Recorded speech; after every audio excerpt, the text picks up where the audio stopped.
Welcome, Bishop Emeritus Jacob Angadiath, to the show. Thank you, Bishop, for the opening of this particular episode. A new way to address our youth apostolate. Yes, so I'm not familiar with that, but of course, I'm involved as the first bishop of the diocese, informing the diocese and welcoming our children and young people to grow in the faith of our traditional forefathers has given to us.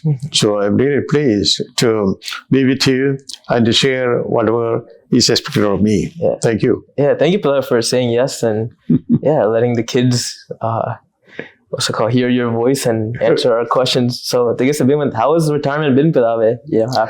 Of course, retirement is a gift of God. I thank the Lord for this particular occasion, up to age 75. Of course, I had to be involved in my ministry as the Lord has called me to be a priest, and I accepted that call and became a priest and fulfilling the ministerial priesthood of the Lord. And then, of course, in course of time, the Lord called me to be an apostle of the Lord, one of the bishops. And of course, happened to be the first bishop of the St. Thomas Syro-Malabar Diocese of Chicago. And for the 22 years, I was privileged to lead and work with the diocese as its first bishop. And now, reaching 75 of age, now God has given me a period to retire and enjoy or be free and make my life as pleasing to the Lord and as pleasing to one another and much more to be relaxed. Yeah. That's what I do right now. Okay. I enjoy every bit of my retired life. That's really I enjoy as a gift of the Lord and the blessing. How did you end up in America? Like, what made you want to come? Okay, that's another story. Having become a priest on January 5th, 1972, that is my day of ordination. I was ordained with other friends of mine at the seminary. We four of us were ordained together by then Bishop of Pale, Bishop Sebastian Wiley. Anyway, after becoming a priest, I was an associate at the assistant pastor at the St. Joseph's Church, Kudakachara, and then I was transferred to St. George Foreign Catholic Church, Arvitura, and then from there I was moved to St. John the Baptist Church, Ambara, as a pastor or vicar. Then I was transferred to Bishop and Minor Seminary of the diocese to teach there, and these were the areas of my priestly ministry back home in my home diocese. And while I was as a teacher there, a professor there at the minor seminary, one evening the bishop of my home diocese, Pale, Bishop Joseph Palika, he was then bishop of the diocese, second bishop. He called me and asked me to come and visit him on the evening. And then I said, yes, Bishop. And I went to meet him at the evening time. And then as we were talking, he said, Father Jacob, I have got a letter from Texas, America, USA, asking for a priest of Syro-Malabar Rite. That's all I know. And then he asked me, okay, can you go over there to take up that responsibility? Then I was wondering, nobody else was sent over here at that time. There was no custom of sending or going to the America for a pastoral ministry of Syro-Malabar Church. So I said, Bishop, what you ask me? I haven't thought of anything in that respect. To what I know, usually, the social studies classes, I heard of the waterfall of Niagara. That's all I know about America. I don't have any other knowledge or any more details of America. So if you want me to go, if you ask me to go, I will go. If you don't ask me to go, I don't think of going. So it is up to you to decide. I never thought of it. That's all. That's my position. And then he said, okay, that's fine.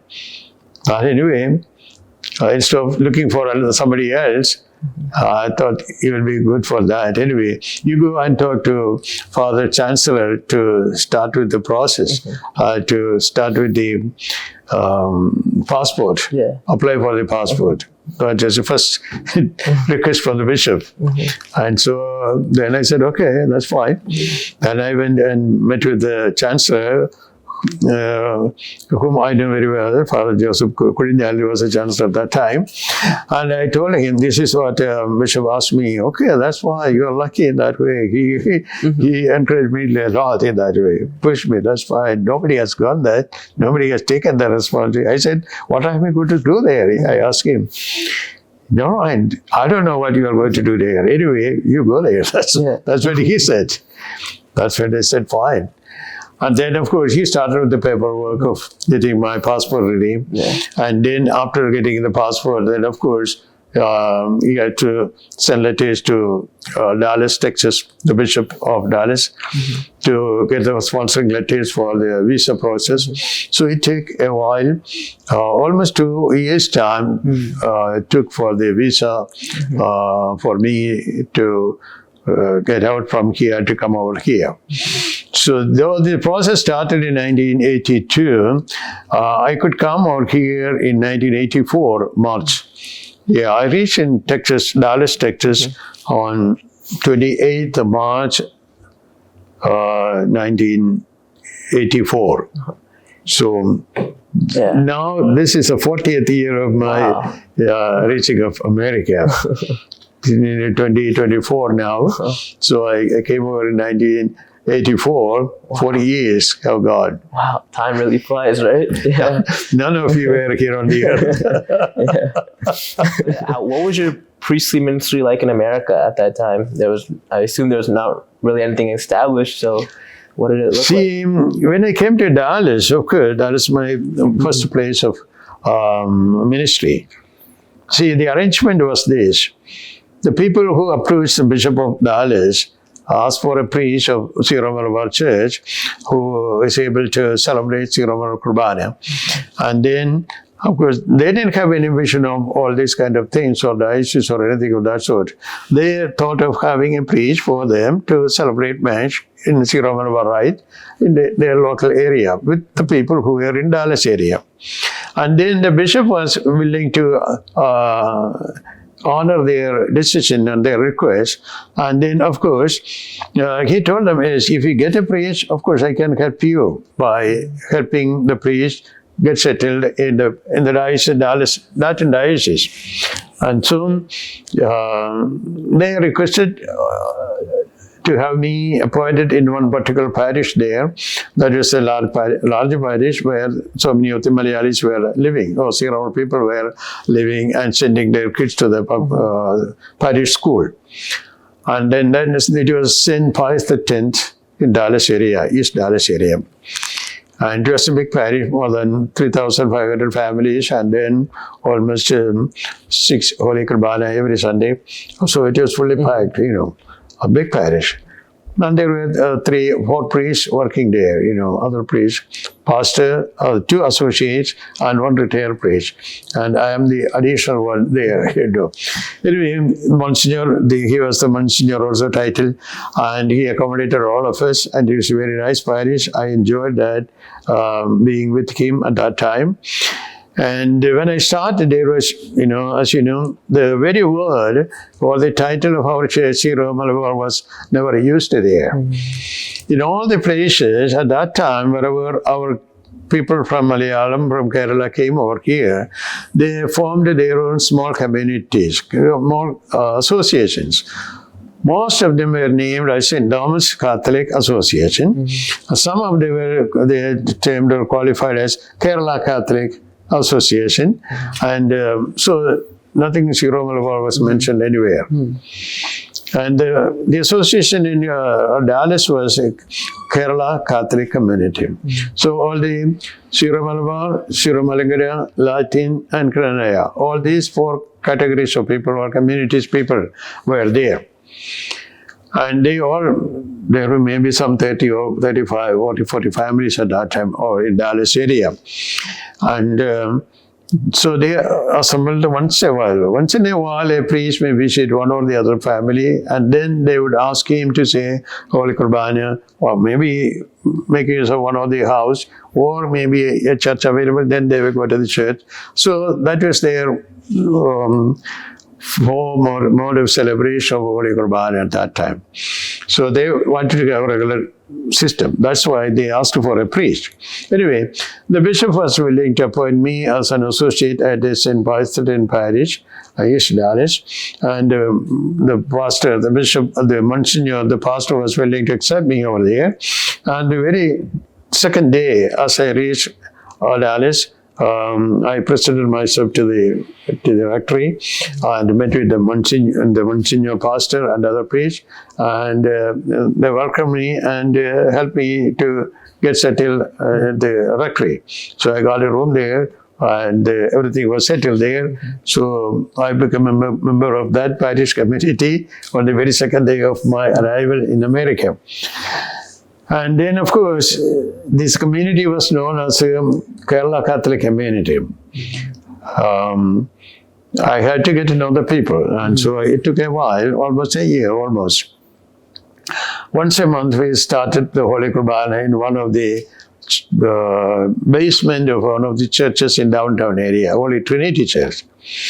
And then, of course, once in a month, we meet there and celebrate Qurbana, and then, of course, we disperse. That was available at that time. And for the rest of it, I celebrate Qurbana in Latin Rite at the parish where I lived.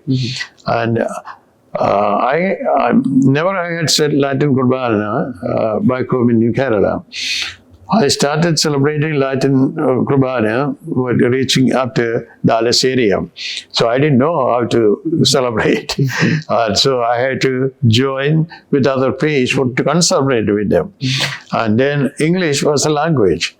And so I'm not familiar with the English Latin Mass, English Qurbana. So the reading and rituals, everything strange for me. So I assisted or they celebrated the Latin Rite Holy Mass with other priests, and then slowly I learned how to celebrate the Qurbana, and then I had to improve my English also. Though I was teaching English at the minor seminary, what I speak to the priests in the rectory, they didn't understand me. What they were talking in English, but what they were talking to me, I couldn't understand. So our English did not make any sense to both of us in that way. Little bit, of course, both of us understood. Anyway, and the Monsignor asked me, okay, Jacob, you have to make some improvement in your English so that you can celebrate the Holy Qurbana, Holy Mass for the people, and you have to preach to the people. So he arranged best way possible for me. There were two sisters teaching in the school, Catholic school there, and he called one of them, Sister Emeritus, and he asked her, give some lessons of English to Father Jacob. And then she accepted it. And whenever she was free every day, she sent somebody to the rectory and rang the bell and asked me come and meet her. And of course, she had a tape recorder at that time. And I will take my the lectionary, the reading book of the Latin Rite, the big book, and go to her classroom where she was free. And of course, she will ask me to read one or the other passage. Then she will record it, and then she will make note of it and remind me, hey, these are the words you pronounce wrong, and you have to improve it. And so she will say the correct one, she will correct me and ask me to read again. And so that's why she helped me a lot. And almost 3 months we took that practice lessons. Anyway, that is good. And after 3 months, of course, she made a told Monsignor, okay, now he's ready or something like that. Anyway, Monsignor called me and, Father Jacob, come on, let's have a practice. And he took me to the church and asked me to read from the lectionary, and he listened to it. And then I said, okay. Then he said, okay, well now, okay, you can have the celebration of Holy Kurbana or Holy Mass. And of course, you can give homily also. Short homily for weekdays, okay. And that's why I started celebrating Holy Kurbana by myself and giving homily to the people. So there is a problem for those who come for the first time to America from Kerala. Though we speak there in English, it is different when we come to America. The English here in America, of course, they have their own style. And so we have to make ourselves available to make adjustments, to listen to them, and to make our own pronunciation so that they may understand very well. The single complaint always they make that since we know English, we speak fluently. It goes so fast. They cannot pick up the fast, that kind of accent at that time. So if we go slow, they will be able to pick up the words. So always it reminds me, go slow. And if I speak slowly, they could easily pick up.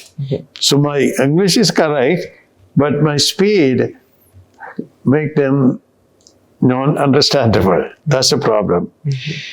Anyway, so I managed, that's why I survived the situation there. Then, of course, Monsignor was willing enough to assign me for the Sunday Masses, one or the other. And then, of course, weekday Masses.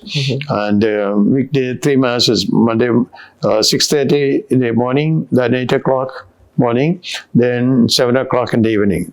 Every day 3 Masses at the church. So normally I used to get the 6:30 Mass because I used to get up in the early morning at that time. I'm used to that. And so then I served there at that parish for 13 years until the retirement of Monsignor. He was there 43 years, you know. He was only pastor. He was pastor there. Once he was made pastor of that parish, he remained there. And that was a tradition at that time. The pastors were not moved from their own parish unless they make a request to the bishop. Normally they don't make the request, and so they continue as many years as they want to. So this particular pastor, he was there 43 years as pastor. And then by the time he reached 75, he had to retire. And that was his retirement. After 43 years of pastorship at the parish, he retired. And then I was with him for 13 years of this 43 years. And so once he was moved, the pastor who came after him, who succeeded him, wanted me to move out from there. So I had to look for another parish and approach the bishop, and he appointed me the neighboring parish, which was closer to our church. By the time, of course, we got a church of our own within these years. So though I came there in 1984, we bought a church for our sake, for our own use, 1992. So we had a church of our own. But there was no rectory at that time. So later, before I left Dallas, I bought a house for the rectory also. Father John Merepron succeeded me. So he occupied the rectory. And he was full-time pastor for our community at that time. So that's why my ministry in Dallas, that's where it is. Though I started my ministry in 1984, in 1985, another Syro-Malabar mission was initiated here in Chicago. And Father Anthony Kurialashere, the retired principal of SB College, Changanasheri, was here in Chicago after his retirement to serve some time in the Latin Rite of Archdiocese of Chicago. Then there were some people from Shagnati area who were also students of SP College, and of course, they approached Kunyala Silachan to start a Holy Kurbana for the Syro-Malabar community. And he was willing to do that, and so they started a mission over here under his leadership in 1985. And so we had a Syro-Malabar mission here. And then 1987 onwards, another priest was sent to Detroit. Father Joseph Nagarur from Kajarapalli was sent to Detroit to lead the Syro-Malabar community there. So a third mission was established there. Syro-Malabar mission was established there. And these were the Syro-Malabar formal missions established at that time in the 80s. And the formal mission in New York was established only in 1900. No, 1999. Yeah. When Father Joseph Kandathukudi was transferred from Chicago to New York. Under his leadership, the New York Syro-Malabar, New York and New Jersey Syro-Malabar missions were established there. But before that, there was a sort of mission. No, it is not a formal mission, but the Indian Catholic community, they were organized in Philadelphia. There's another priest, a CMI priest was in charge. He was celebrating Kurbana for all the communities together in Philadelphia. And there was a first Syro-Malabar convention was held in Philadelphia in 1999. Yeah. 1999 August, yeah. The first Syro-Malabar. It was convened not by the priest or the bishop, but it was convened by lay people. And of course, the priests who were there, Father Joseph Kandathukudi, myself and John Melepuram, we were all involved in that. We all attended and participated, but it was organized by the lay leaders, mostly from Philadelphia and then from other parts of the country. They invited. It was their initiation program. Okay. So that was the first convention held in Philadelphia. So can you talk about how the eparchy was formed? I know you were the parish priest at Chicago at the time. So how did the whole diocese come to be? So the formulation of the diocese, it took a while, and because in 1996, Bishop Gregory Karatembriel of in the mission diocese in Gujarat, he was appointed as an apostolic visitator to America to study about the feasibility of the possibility of establishing an ecclesiastical community here in America. And he was supposed to come over here and visit every place and meet with the people and to know their mind. And so he made a formal visit in 1996. He visited all these places. Okay, in Chicago area, 96, Father Kandathukudi formally organized the meetings, and in Dallas area, I organized it in Detroit, Father Melepuram, and all other places who were maybe there. Mostly lay leaders, they organized meetings with Bishop Gregory Karatembriel. He was the Bishop of the Rajkot of Gujarat. And as he visited every place, of course, he would celebrate Holy Kurbana. And then, of course, he would meet with the people as a meeting. And then he would talk to them regarding the possibility or the reason for his visit, the physical study of the presence of the people over here, Syro-Malabar community, and then putting the question, do you welcome a diocese here, or do you don't want to welcome a diocese here? Some of them accepted, some others they rejected. And anyway, he collected a lot of report, and he he took more or less the number of families or people in each place. And he made a detailed report of the presence of the Syro-Malabar faithful here in America. And of course, that is the first formal report prepared in view of establishing a diocese here in America.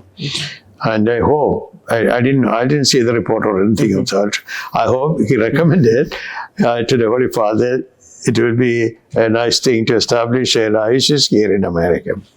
Then in 1998, then Major he was administrator at that time. He was not given the title Major Archbishop. Archbishop Angadiath. He was also asked to visit this whole area and make a report to Rome. And so he came over here, and also we arranged meetings with the administrator. He was the administrator of the Syro-Malabar Church at that time, though the title was not given as the Major Archbishop, but he was the administrator, not the title given. And then, of course, in the following year, he was made the Major Archbishop, and then, of course, he was made the Cardinal also. That was in 2001, he was made a Cardinal. But anyway, before that, he was the Major Archbishop. He was given the title. And he made a report of physical study of the American Syro-Malabar people. So based on these two studied documents, and with the recommendation of the Synod by Comin Kakanat, the Eastern Oriental Congregation might made their own mind to form a diocese over here. Because I didn't know anything of that sort, because I was only a simple priest working here. Nothing was given to any information or anything. That was all high-level study and feasible study of the feasible nature of our diocese here. Anyway, all in his sudden, to make it short, in 2001, March 13th, the announcement came. It was a normal period, nothing strange, nothing was heard of any rumor or anything of that sort. Anyway, the announcement came, of course. I was asked just 2 weeks before whether I accept the position as the first bishop of the diocese. That's a normal process, you know. Only at the last moment, all the other settings will be done. Only the last moment, the candidate will be asked whether he accepts the appointment. Mm-hmm. So once I had a call from the Cardinal of Chicago, and he asked me, Father Jacob, please give a call to the Apostolic Nuncio in Washington, D.C. That was the first. Mm-hmm. He asked me to do that. So they said, as minutes, I will call him. Okay. And immediately, of course, I had to call him, because that's a very special message from the Cardinal, you know. And then, of course, he knew that this is the matter going to be. But of course, he didn't tell anything to me. And he said, you just call Nuncio. Then as I called Nuncio, of course, he asked me. Okay, I told him I am Father Jacob Angadiath from mission here, mission here in Chicago. I said, okay. Then the Nuncio told me, yes, Father Jacob, the Holy Father has selected you to be the first bishop of a newly formed diocese of St. Thomas the Apostle Diocese in America. And then he asked, do you accept it? So all of a sudden, then of course I said, Your Excellency, I had a little more time to think about it. I cannot make any instant response. So then he said, oh, then, okay, take your time, but give me a call tomorrow. That's okay, sir. I said, yes. So what else I do? I cannot tell anybody. I have to tell only to God. That's only in prayer. Of course, I took some time in prayer, and then I had to ask the Lord what I was supposed to say, yes or no. Anyway, I prayed and I asked God His discernment. I prayed to the Holy Spirit, Blessed Mary, every saint I could call, And then, of course, the following day, I had to make the return call to the nuncio. I said, yes, Your Excellency, if that is the plan of God and if that is the plan of the Holy Father, I am ready to accept it. Okay, that's it. Yeah. And then next question. When do we want to announce it? Okay, once it is accepted, we have to make it public. When do we need to announce it? So I didn't know anything of that format or anything of that sort. I said, then I thought, back home in India, I know it is a central place, diocese is there, everything is there, Kakinada and all the dioceses, they are on a cottage. Normally at their cottage, they announce it. Here, there is nowhere who is going to announce it. I am the only one who knows it. And I cannot make myself, as I am the bishop of the diocese, no, I cannot make that announcement. Anyway, I said, give me a week. Let me consult with the cardinal here. And then he said, okay. I immediately called the cardinal and asked, will you be able to announce it? And then he said, yes, I will be happy to announce it from their chancery office in Chicago. But he was going to Rome that way to give a retreat for the people at the Curia of Rome, the priests and even including the Pope. It was the beginning of the Lent time, Lenten retreat for the Curia of Rome. And he will be returning on Monday or the following week. And so he said on the 13th or on the 13th of March, we can announce it. That's on Tuesday morning. I said, that will be fine. And so I cannot reveal this to anyone. That's strictly papal confidentiality is there. And all these things happened in that way. And the cardinal was willing to announce it on the next following Tuesday. And then, of course, I was running the parish as usual, nothing happened, yeah. Okay. So, on the following Tuesday, it was announced because I told Nuncio that on Tuesday it will be announced and it can be announced, and he called Rome. And in Rome, every announcement comes on at noon time of the day, 12 o'clock. All the announcement, any information from Rome, everything is given to the public at noon time. So this also will be announced there at noon time. By home in India, at that time will be either 3:30 or 4:30 according to the time change, or will be that way. It will be announced in Kerala, at Kakinada also. But unfortunately, our time is different when it comes to America. So I cannot change the time. Okay, both Rome and Kakinada, these places, the same announcement will go. But in the early morning, Tuesday, 5 o'clock in the morning, I got a phone call. Congratulations. Okay. What's going on? I asked, we're calling from Kerala, Then it was only announced there all the evening there. It came in the paper, in the early morning paper, and everything published there. There's a new diocese formed in America. For Jacob is appointed as first bishop. Everything is given there. But I cannot reveal it here. I cannot announce it here. And they told me, yeah, you're going to be bishop. Congratulations. I said, okay, if you had it, so that's fine. I cannot reveal it here to anybody. And then, of course, that's the news. Some of the people all over here, so the news got spread, even prior to the announcement. And those who had it, they called me and said, I didn't say yes or no, that's fine.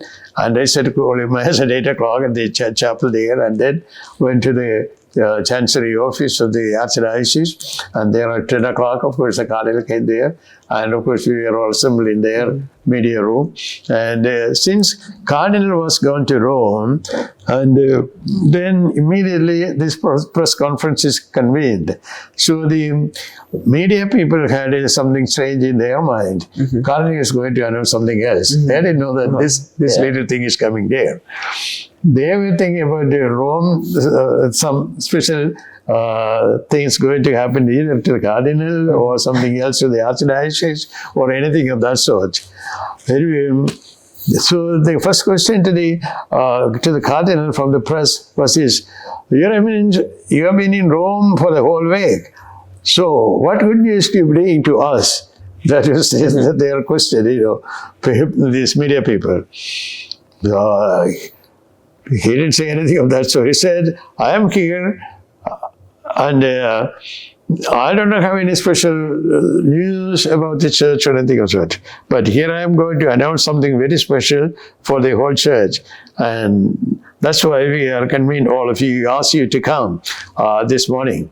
And then he announced it. Okay, he had the paper with him. Said, a new diocese is established here in Chicago for the Eastern Rite called the Syro-Malabar Church. And of course, it was a mission here under this Archdiocese, but now they are going to be free and independent. A new bishop is appointed, and the new bishop is here, and here is Father Jacob Angadiath. He is going to be the first bishop of the St. Thomas Syro-Malabar Diocese of Chicago. And so he asked me to stand up, and then, of course, all of them welcomed me. And that's just the formal announcement. And then he added to that, of course, he has another duty also. He being the first bishop of the Diocese of Syro-Malabar here in Chicago of United States, he also appointed as an apostolic visitator to Canada for the Syro-Malabar faithful. Okay, that's another appointment together. Okay, so both responsibilities were handed over to me. Then, of course, for fun, he said, okay, now I am free. Now all the Syro-Malabar and all the Kananai, he knew the Kananai people, very well, and because they are always complaining to him. So they knew that, he knew that. And so he said, now all of you can direct all your complaints, all your cut times to Bishop Jacob. He will be handling all those things. Okay, that is, he was making fun of everything that way. Anyway, that's the formal announcement was done, and it was nicely done. That is the beginning of our proclamation, or the establishment of the diocese on March 13th of 2001. And then, of course, I had to wait for the day of consecration and the inauguration of the diocese later. And soon later we had to arrange the consecration, and a second convention was arranged or expected to be here in Chicago, and preparation were getting done, and then hotel was already booked. And so we thought of combining the consecration and inauguration of the diocese plus the convention. So that was convened on June 30th and July 1st, 2nd and 3rd. Of 2001. So on the 1st of July was the day of inauguration and consecration of the diocese. So that remains as my episcopal ordination day, July 1st, 2001. And okay. Cardinal Benito came from India to... Yeah, Cardinal Benito was here to consecrate me, and Cardinal Francis George of Chicago was here for that meeting, for that consecration. He gave the homily. And then, of course, the nuncio was here from Washington, D.C. at that time, and he was reading the papal bull, the proclamation. And then a lot of bishops from Kerala, almost all of them, they were here. Yeah. Because that is the first thing, a diocese outside India, first Syro-Malabar diocese outside India. It was something very, very special for the whole Syro-Malabar Church. Okay. How are you feeling through all of this? Like, a lot of unknown, right? All these excitement. Okay, how can I explain it? I don't know. I don't have enough words for that. It's all excitement. Yeah. I guess with the new diocese, there's a lot of... So until then, I was, up to that time, I was a priest, Father Jacob. Yeah. And now I have become Bishop Jacob. That's a great transition. Yeah. And also with more responsibility. The parish is a local area. But the diocese, and this diocese, the whole country. And plus the Canada, the apostolic visitor. Where to begin, how to begin, I didn't know that. That was really heartbreaking. I didn't know anything of that sort. I used to connect with that, like with the diocese. There's a lot of like formalities, like money's the issue. For you, what was your greatest struggle while you're a bishop? And like, was there like a saint or prayer that you relied upon to help you during this struggle? Because I was a pastor for the Syro-Malabar community here in Chicago at that time. It was only a mission at that time. Because there were some, maybe 500 families or something like that at that time. Anyway, maybe more. And we didn't have enough money or anything of that sort. The contributions were not high. And day-to-day running expenses were met in that way. We didn't have, for the diocese to establish it, there was no other priest. That was a shortage of that. I didn't have any other priest here to talk to consult, especially to prepare for the episcopal ordination and the inauguration of diocese. There's no other priest to discuss with, no other bishop here. And to whom I should call? I don't know. And the only priest available was there was a Klanaya priest here, Father Philip Tudagil. He was in charge of the Klanaya community at that time. And of course, I had to call him and ask him, we had to get together. And then, of course, for all for the celebration committee, I put him the chairman for the committee, all committee, because nobody else is here. And soon, and even Father Antony Tundatha came just a month ahead of the consecration. It was in July 1st was a date fixed, and he came in May 31st or something like that.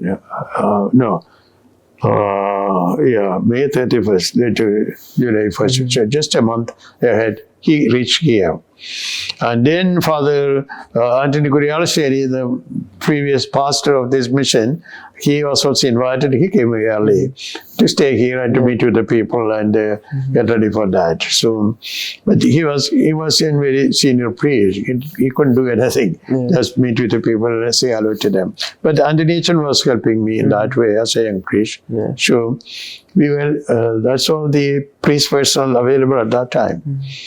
And the money-wise, of course, since the convention was pre-planned, of course, we had some kind of contributions from different communities, and then, of course, that helped as well. Also, this registration for the convention was also raising some fund for that, and the hotel booking and other things.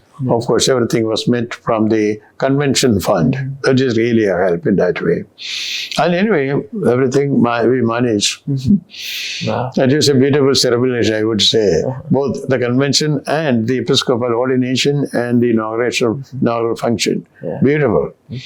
And 5,000 people attended the episcopal ordination and inauguration of the diocese.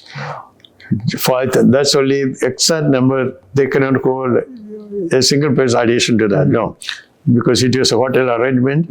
They got only that many seats, and 8:30 was the time set for the beginning of the rituals. What you call the preparation for the episcopal ordination. By 8 o'clock, the whole area was complete. Wow.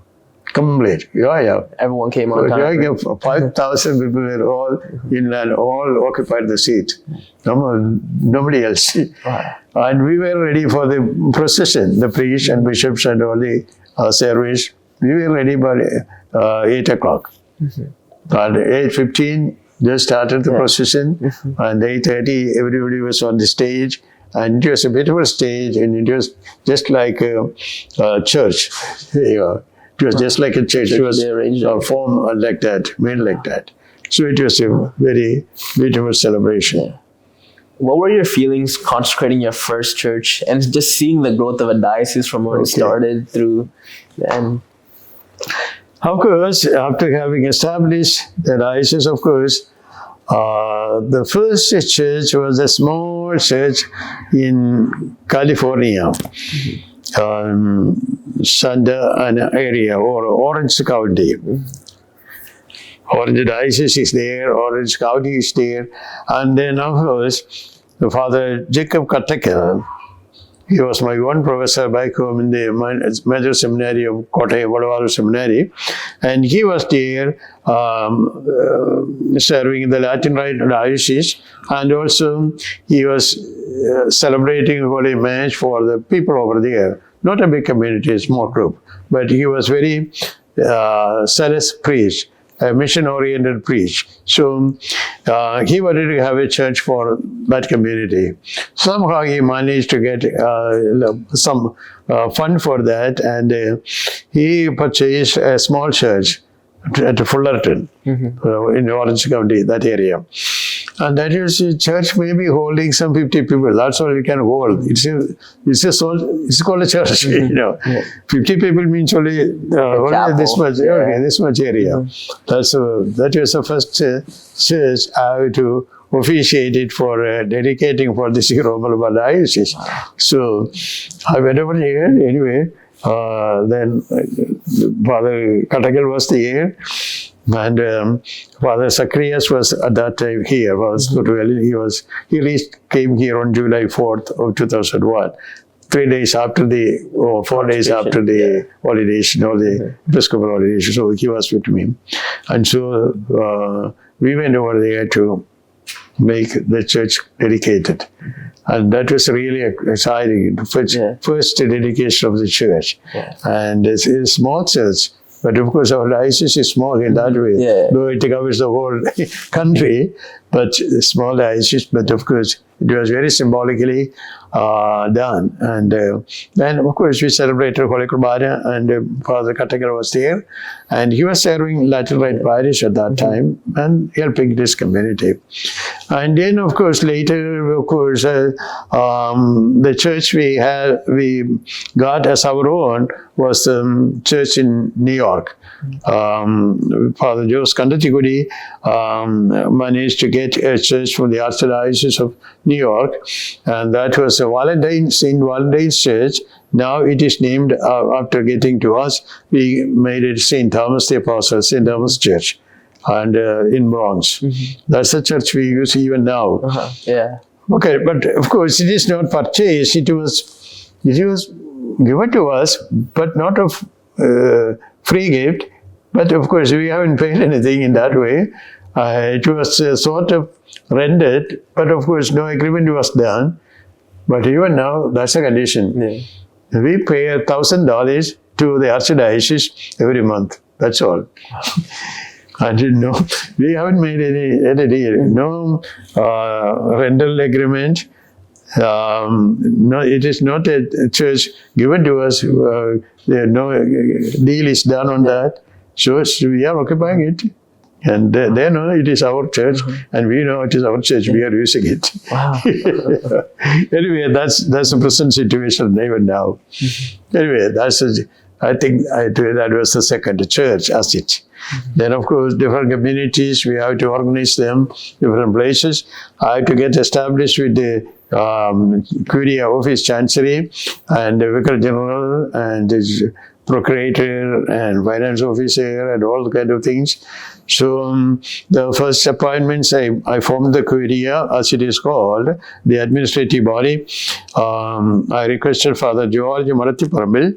He was also principal retired from SP College, working in Washington at that time. I asked him to be the Vicar General of our diocese, and he accepted.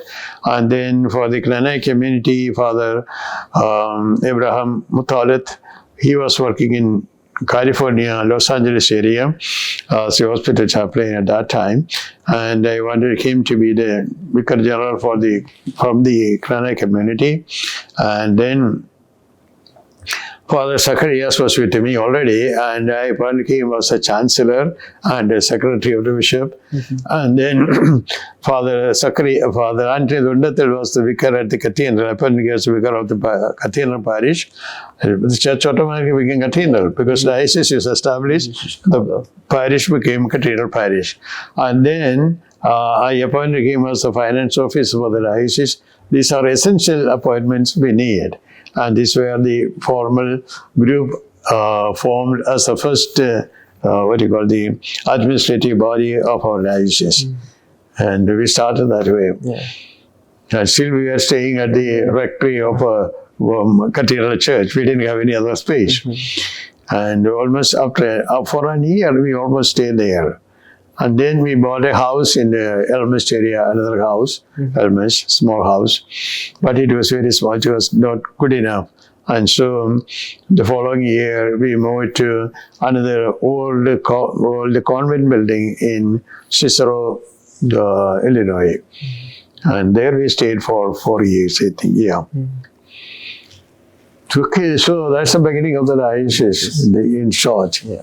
During your tenure, what would you say was your greatest struggle, or greatest struggle or pain, and how did you overcome that? Like, was there a saint or a prayer that you used? The struggle, of course, everything was a struggle. First and foremost, how to get our people together. That is my main concern, because I know there are a lot of people all over, but they were going one or the other parish in their own place, local places. How to get them together. So the first struggle was to find out these communities wherever they had small associations. I looked for it and searched for it, and then I looked for who was celebrating Holy Kurbana for the who was celebrating Mass Day. And those priests were working in Latin diocese or teaching in some universities or somewhere. And so I spotted them and noted their names and phone number and address. And then I approached them and get them together for a while. And then I asked them, you had to help me to form our own community. And also, meanwhile, I tried to reach out to them as best as I could. And then, of course, I got their support. I told them that I would be appointing you as a mission director of wherever you are. Yeah. And wherever you celebrate Holy Kurbana, that will be made a mission of our diocese. And then, of course, they were willing to do that. And then, of course, they accepted the appointment formally. And, of course, I could not make any formal appointment to them because they were working in other dioceses or working in other institutions. But I told them, I make it my own appointment. But that doesn't mean anything against against your appointment, what is you are holding now. But this is just for the sake of our community. And they understood that, So none of them objected that. And they accepted it. And they were willing to work with me in that way. So small missions were formed in different places. And all these associations were there. In Florida also association was there. Even even now they keep the remnant name there. Yeah. Now the church is working very well. Almost everywhere that way. Yeah. So the struggle was this, to get our people together, and this kind of associations, welcoming them as missions, that helped me a lot. And then the struggle was, all these people were members of the Latin Church. How to get them out of that Latin Church to our own community. That was the struggle.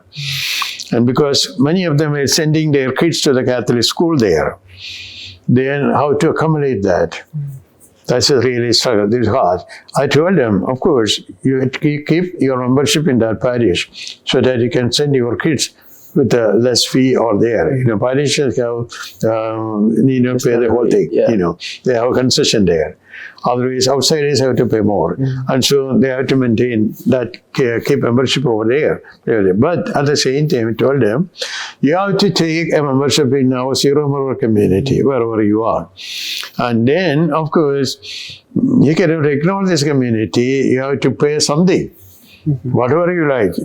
You pay over there as a parish due or anything to your local parish, Latin parish, but you have to pay something to our community so that it may grow.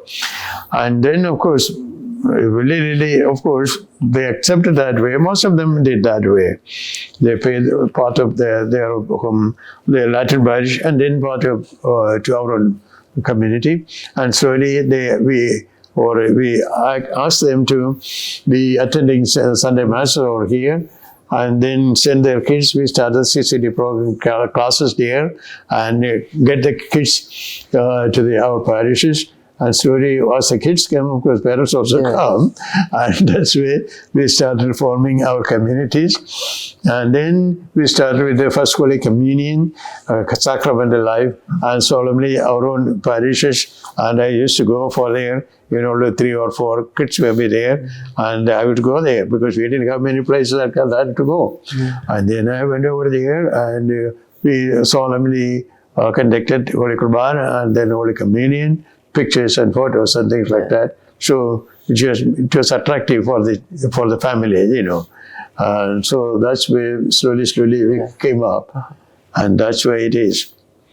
Was there a saint in particular that you prayed to during this time that was a great help to you, that provided a great relief? What? Was there a saint that you prayed to or that you sought? Okay, saints and prayer, of course, I have to pray to every saint. And okay. Of course, I do have a special devotion of Blessed Mother. That is okay. That's a loyal, very deep. And the prayer of Rosary is also one of my favorite prayers. I do that. And every day. That's why we are trained by Com also. Every day you recite Rosary at home.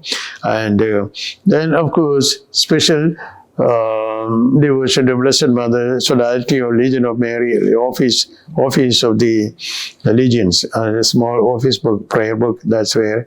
Anyway, devotion of Blessed Mother was something special. And then St. Thomas the Apostle, our Father in faith.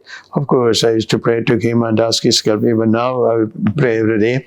And then for other saints, St. Joseph, and then what the other saints who are angel, what you call the guardian angel, and so that's way.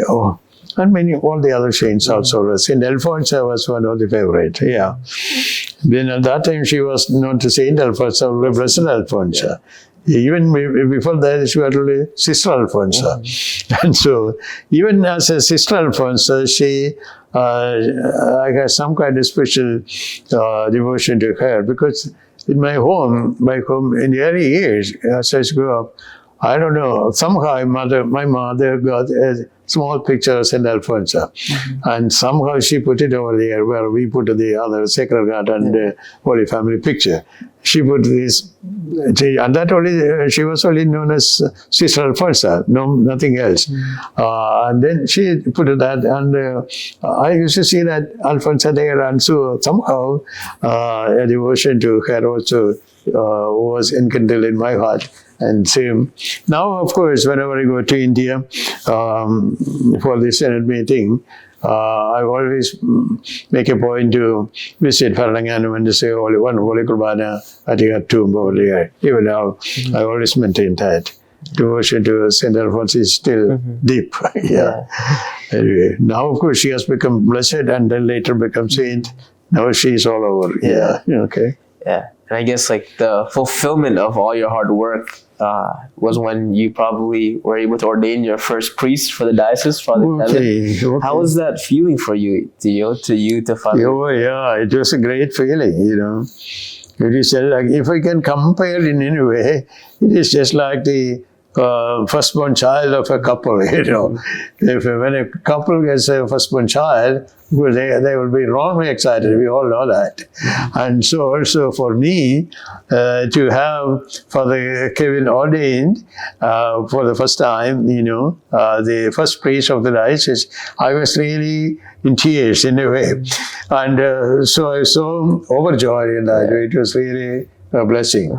And somehow, I didn't recruit the seminarians from Kerala. Every bishop will do, the first thing they always do is to have seminarians to be selected for their diocese. But I don't know why I didn't do that. And other bishops also asked me, why didn't you select some seminarians from Kerala for your diocese in America? I didn't say yes or no, I just keep quiet at that time. That's all I did. And of course, years were running and going that way. And then, of course, some even later, even Major Archbishop asked me, Bishop Jacob, what's your plan? You don't have any seminarians, and what do you think about your diocese for the future? Where are you going to get the priest? I didn't say, I didn't respond to that, possibly, but I hope God would provide. That was my hope and my earnest prayer at that time. I prayed to the Lord, that's one thing, to have occasion from here. That's my earnest prayer. But it was not easy. You know, we didn't have a paid formation program, and children didn't know the priest, and we didn't have no association or little formation or nothing of that sort. So how could the growing kids come and apply for a priesthood seminary? We don't have a seminary here. But anyway, somehow Kevin started that way. He started from New York, and he applied there and he joined there for 1 year, but for our diocese, for this diocese. And after 1 year, of course, we had a daddy also joining us, and then we were thinking here in Chicago. Then, of course, I called Kevin also to be here so that it would be closer to our diocese and I could meet them. And so we had the St. Joseph Seminary in Chicago. So they were the first students of our seminary here, and then slowly others came in. And so it was really a blessing from the Lord. Later, of course, even Cardinal Alcieri and other bishops said, okay, your decision was right. Anyway, because here it is America, churches in America, they are used to have the priest born and brought up here in America. So though you had to wait too long, it is really a blessing for the whole church, for the diocese as well as for the whole Syro-Malabar Church. And I said, okay, thank God for that. And so that's the way, still now we are growing in that way. Even though we don't have a seminary of our own, still they are studying in Latin Rite seminaries. Right now we have 11 seminarians. There were already seven priests. I ordained 6 of them, and the Bishop Joy ordained George Parry, last one. Okay, so that's why it goes on. That's fine. It's a blessing. Yeah. Pidave, how has the Syro-Malabar community changed since you came in the 80s, and how is it still the same? Okay, that's a nice question, Christian. Now, of course, because when I came here in 1980s, of course, there was no ecclesiastical structure here at all. Not even the word, the name of our church was not mentioned or approved or accepted, Syro-Malabar. So slowly we had to initiate our community and the name and the title and all the ecclesiastical structure. And so, what is a parish, what is a priest, and what is his ministry? All these things have to be taught to the people. And they have to be organized. And so that's the first attempt we had to take care of. So that is what I was doing in Dallas, to form a parish community with a house of prayer as a parish church. And then, of course, let the community grow as best as it can. So, I started with the Holy Qurbana, using other facilities, and then though I started in 1984, in 1992, we were blessed to have a church of our own. We purchased a Baptist church and converted it into a Syro-Malabar church, and we remodeled the sanctuary area exactly for our Syro-Malabar tradition. And then Archbishop of Changanasheri, Most Reverend Joseph Pavatil, was visiting America at that time, and I invited him to consecrate the newly purchased church over there. And he was most willing to come and to officiate the consecration ceremony of St. Thomas the Apostle, Syro-Malabar Church in Dallas for the first time. And so these people were all scattered and spread out. It is just like the Lord told us, they are all scattered without a shepherd. Sheep without a shepherd. So they had to be brought back to their sheepfold, to the Syro-Malabar family. And then for the diocese, once the diocese was established, I had the responsibility, and I had to get the support of the priest, and with their help, and also with the generosity of our people, we could organize them, making them parishes and missions. And so now, of course, we have got 52 parishes and 33 missions all around the country. So that's really a great growth. And of course, it is now the diocese is well established that way. So people know what is the Syro-Malabar Church, Syro-Malabar Diocese. And at that time, in the early years, nobody knew Syro-Malabar. Nothing about our church was known or heard anywhere. But now, at least, it is visible, and it is audible, and it is surviving or growing very well. Yeah. And and especially after Eucharistic Congress, like Americas, our church is known. It's not just like the Indian church, but yes, just like any other church, we are doing everything in that respect. Eparchy assembly we had recently done. That's a beautiful event. And then now coming Eucharistic Congress is planned for that. And then of course in 2019 we had the Syro-Malabar Catholic convention back home in Houston. More than 4,500 people attended from all over the country, and it was a huge gathering for 4 days, staying in the hotel and eating together, praying together, and playing together. Well, it was really a great gathering in that way. So for 2026, for the Jubilee also, we are thinking something in that line here in Chicago. And so the church has, the diocese has developed a great deal, and at the same time, by the grace of God, it is all work of God, and not my work or anybody else's work. It is all work of God, and of course, with the praise and support of the people of God, and the priests who worked hard, and the sisters, the consecrated women, and they also prayed and very well supported the cause of the diocese and the church. And so all the members, all of our Syro-Malabar members, bishops, priests, sisters, lay people, men and women, young and old, all the youth, everybody had their own share in the building up of the diocese. So it is a way. That's the way it has to.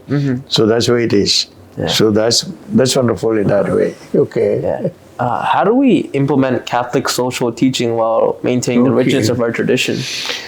Of course, all these years we have been doing something or other in implementing the social teachings of the Catholic Church. The social teachings of the Catholic Church, of course, it has been summarized in our own short prayer, or the sayings or teachings of the Church, the sevenfold acts of mercy, bodily acts of mercy, and sevenfold acts of the Spirit. And then 14 acts are there. These are all charitable works. And we, all of us have been doing that, kind of all of them, especially those sevenfold acts of mercy, bodily acts of mercy are very easy to remember. As Jesus told us, these are criteria for the last judgment. I was hungry, you gave me food. I was thirsty, you gave me drink. I was naked, you clothed me. I was in the prison, you visited me.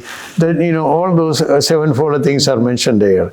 And these are all social involvement, our involvement with the people. And many of our people, individually, each and every parish or family of our parishes and dioceses, they have been helping a lot of families back home in India, feeding them and educating the children and helping them for higher studies and all those kinds. If you ask your own parents, they will tell you. They have been helping them. And so we have been implementing that social teaching of the church from the very beginning, individual level, family level, parish level, and then the diocesan level also. And any kind of natural disasters happened back home in Kerala or any part of the world, of course, our diocese raised funds, collected funds, and then sent to those areas for the relief work. So we have been fully involved in our implementing the social teachings of the church. But still, of course, there is room for improvement. Of course, we have to think in that light. And so we have to reach out to the poor in our ministry here in America. Then, of course, reach out to poor back home in India and be always available at the service of the needy people. And so we have to open our mind and open our hearts and reach out to our hands and help them. So that's what we need to do. So I hope the church will do that. We encourage our DYA also do that. Young people also be conscious of the needy people around us. And that's one thing we have to keep in mind. Okay. Yes, to correlate to that, do you see a future where our congregation is open to all ethnicities, other rites in the Catholic Church, and not just catered towards South Indians? Oh yeah, of course. But you are asking me about the evangelizations of our church. That's the new terminology we use. We have been gathering or collecting or assembling only the Syro-Malabar who were born and brought up back home in Kerala and came over here, and their children. And so, but the church has a major duty imposed on it. What is that is the evangelization. Reach out to or bring Jesus to the rest of the world around us, wherever we are. We cannot ignore the people around us. We have to reach out to them and bringing Jesus' love to them. That's our new evangelization. And so, it need not be always consistent of our Indian origin people, no. It has to be from the Mexicans, from the Spanish, from the all other people who are speaking whatever be the language, whatever be their color, whatever be their culture. Of course, we have to invite them. But we haven't started yet that kind of ministry. That's one handicap we have right now. We are all slowly opening up that ministry. Towards the end of my ministry as a bishop, I discussed this issue one of our pastoral council meeting, and also I addressed this issue in other public podiums. We have to be missionary oriented. We have to go out of our boundaries to reach out to other people. So the church has to grow and take deep root in the soil where we have planted here. And so we have to do that. That's another great mission we are supposed to do, initiate. And then, of course, we need our youth to take initiative for that. They have to they have better access to the community outside rather than the senior people. So get them together and help them together and introduce our own church to them, Syro-Malabar Church. And if they are interested, let them come and experience what beauty it is, the liturgy and also the other gatherings and meetings. Help them to welcome them. And you know, the American statistics teaches 1/3 of the American Catholic population has become inactive. They are not active Catholics. They are inactive Catholics. 1/3, at least that way it is, their calculation census. And so they are left out. They are Catholics, but they don't practice. And it is, you know, there's a lot of work to do. We have to reach out to them, get them back to the fold of the Lord, to the church. That's another ministry we are bound to. The one thing, you know, I always insist the priest to visit our families, you know, they do that. And the American church, they never do that. That's really the failure of the American church. They don't know, the priests do not know the people. They just say hi when they are out of the church, when they get out of the church, that's all. But that doesn't mean they know the family. No. We have to know the family, and we have to visit the family, and we have to invite them to the church if they are not coming. And so, the priests have to work hard. That's our pastoral care. You know, when I was parish priest back home in India, only 3 parishes I had the chance, but I visited every family.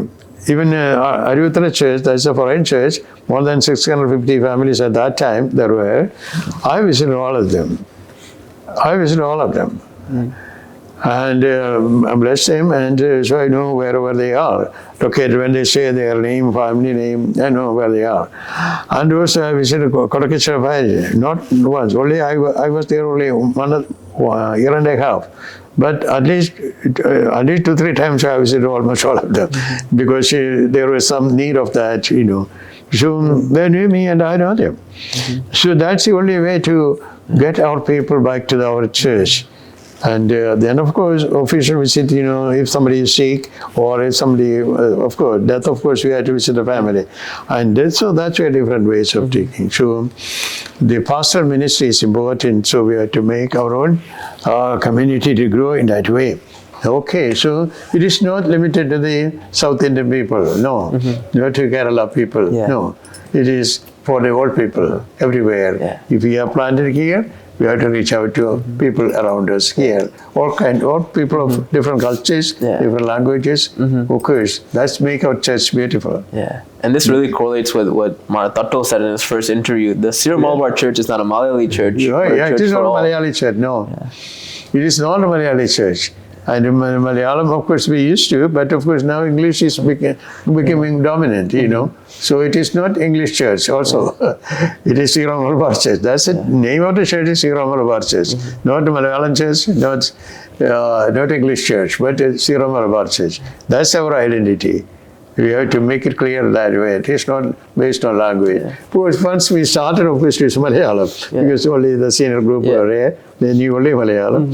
And so we happened to be that way. And also, you know, when we started the Holy Kurbana back home in Dallas, of course, we used to distribute donuts after every match, every Sunday, you know. But the kids love the donuts, you know, all of that. And then, of course, so they call it donut Urbana.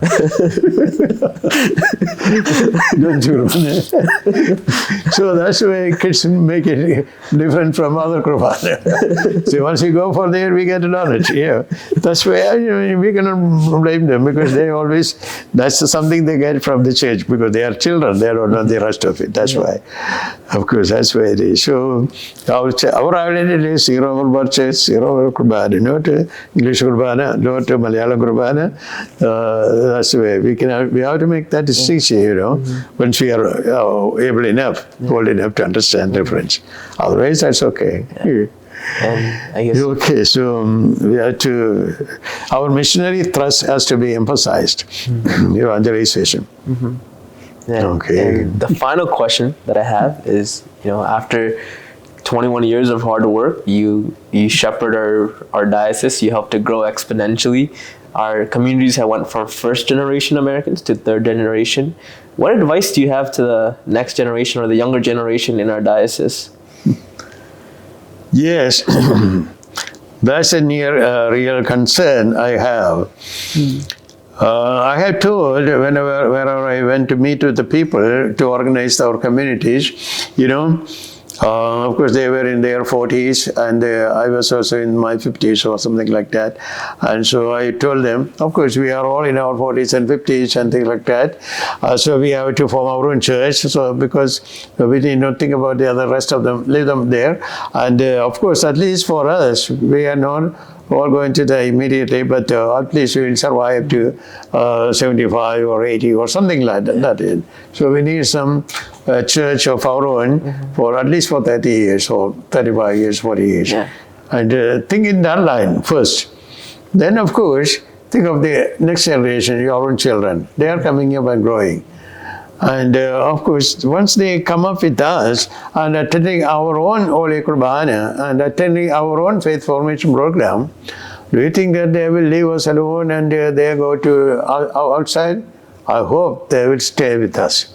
And that's why I always told the people and encouraging you to make their own contributions and build our own churches and communities.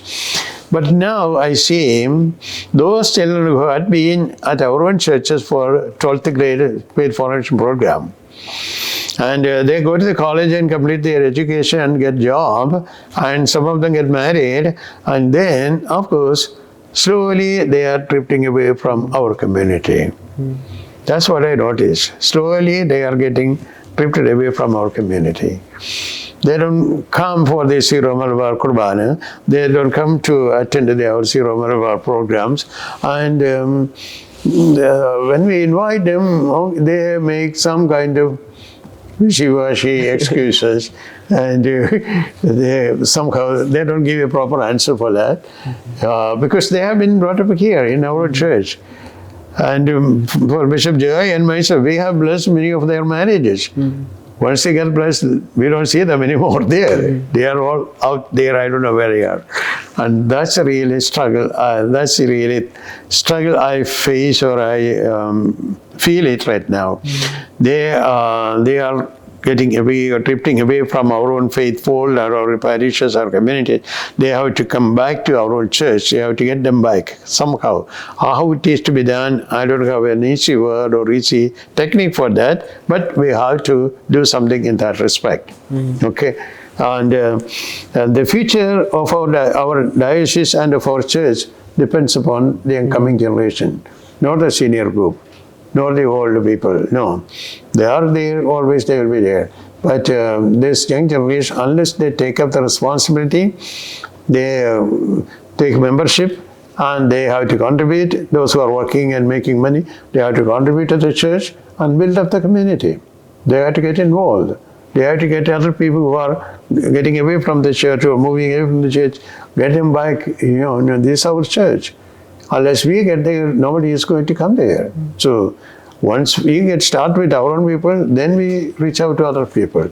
And so that's another area we need to work together. All the youth and all the adults together work to keep all our family members, young and old, everyone, to be part of our community, part of our parish, part of our faithful. And thus we have to build up our community. And that's my dream, and I wish for that. And when I come back, I have to do something in that respect. That's my plan. Already I decided in my mind. I'll do okay. I'll get these young people, They have different excuses of going to they don't miss the Mass or anything. They attend the Holy Kurbana, the Latin Masses, Latin Church. They send their kids to the Latin parishes. Of course, we are not blaming them, but of course, this is our fault. This is our church. The other also is a Catholic church, that's true. But this is our church. Unless we become part of it, it will go down. Yeah. And so it is our responsibility to keep it up, alive, active, growing. So work hard. Yeah. I honestly request each and every DYM member to work hard and think about it, pray over it, and be zealous in that way. This is my church, this is our church, and this church, Syro-Malabar Church, has to grow. And I have to do the best for my part. Let us think in that line. Wow. Okay. Yeah. I guess one more question. What would you say to the flock that has left the church? What would you say to the people, or to is there like a better way to am I asking like the right line? Like for all those who fallen away from the church, what would your message be to them? For all those who fallen away from the church, from the Syro-Malabar Church, what would your message be to them? Yeah, I can ask it again. For those who have left the Syro-Malabar Church, what would be your advice, or what would you want to say to them? Yeah, because, I don't know why they have left the church, and they have their own reasons maybe there. I don't blame them. But at the same time, we have to make them understand that this is our community, and unless they become part of it, nobody else can substitute it. The Latin churches, of course, they will grow. They have their own membership and their own people there. But for the Syro-Malabar people, unless until our own people come, we cannot make any approach to other people. And so, first we have to make our own people come and make it our own church. And so, if at all we made any mistake from our side, let us be open and let us understand and correct it, if at all, if there is anything. And of course, there may be, I know there's certain things are there, of course, when people come together, of course, sometimes, especially the ladies will ask some very, very strange questions. The young ladies like you, they don't like at all that kind of personal questions. How old are you? Have you completed college? Have you completed college? Did you get a job? What is the salary? Did you get married? Have you got a child? All these questions are really hurting our young people. I had different places, I told in public, in the they wanted to go to Chodikara. Never ask this kind of question to anybody. Because these are our personal things, nobody wants to open it up, whether they're married or whether they have children or they are working, or how much money they are making. It is none of their business. It is none of their business. But unfortunately, our parents do this kind of questions. How to stop that? I don't have an answer for that. So that's the thing. These things make our young people really hate our community to some extent. Not all, but at least some. So, am I right? These kind of questions come. Yeah. And so we have to get over that kind of things. Certain, this is my home in Kerala, this is a regular situation. And I think that's what repeated here also. And we have to overcome that kind of personal questions. No more personal questions. That's what we have to appreciate. If you got a job, of course, congratulations. That's fine. I have a job, that's fine. Nothing more than how much money that's not their business. Yeah. If they're making it, whatever it is, that's okay. We are not asking them to contribute to support them, no. So this kind of question have to be avoided. And community building up is important, Well, thank you for joining us on this episode. Thank you for all the hard work you have done forming our diocese. Thank you very much. God bless you. All the DYU people.